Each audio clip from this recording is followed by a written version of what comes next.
श्रीवर्धन विधानसभेचे प्रतिनिधित्व करणाऱ्या महिला व बालविकास मंत्री अदिती तटकरे यांच्या मतदारसंघात एक गंभीर प्रकार उघडकीस आलाय। म्हसळा तालुक्यातील कोडे आदिवासी वाडीत केवळ 14 वर्ष 6 महिन्यांच्या अल्पवयीन मुलीचा बालविवाह करण्यात आला असून ती सध्या गर्भवती असल्याचे स्पष्ट झाले आहे। पीडित मुलीच्या आरोग्य तपासणीतून तिची गर्भावस्था लक्षात आल्यानंतर हा प्रकार उघड झालाय। या विवाह प्रकरणाची माहिती तळवडे उपकेंद्राच्या आरोग्य सेविका मनीषा लोंढे यांनी दिल्याने प्रशासनात खळबळ माजली।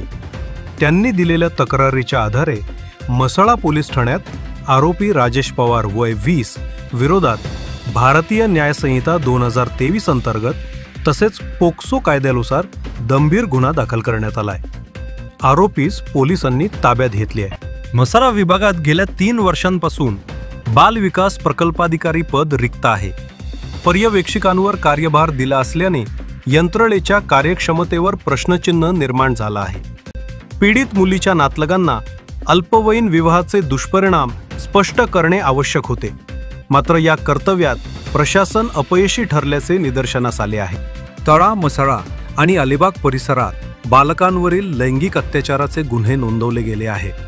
महिला व बालविकास मंत्री अदिती तटकरे यांचे मतदारसंघ असतानाही अशा घटना वारंवार घडत असून त्याकडे गांभीर्याने लक्ष दिलं जातंय का, असा सवाल आता सर्वसामान्य नागरिक उपस्थित करत आहेत। जनोदय करता अमोल कुमार जैन, अलिबाग।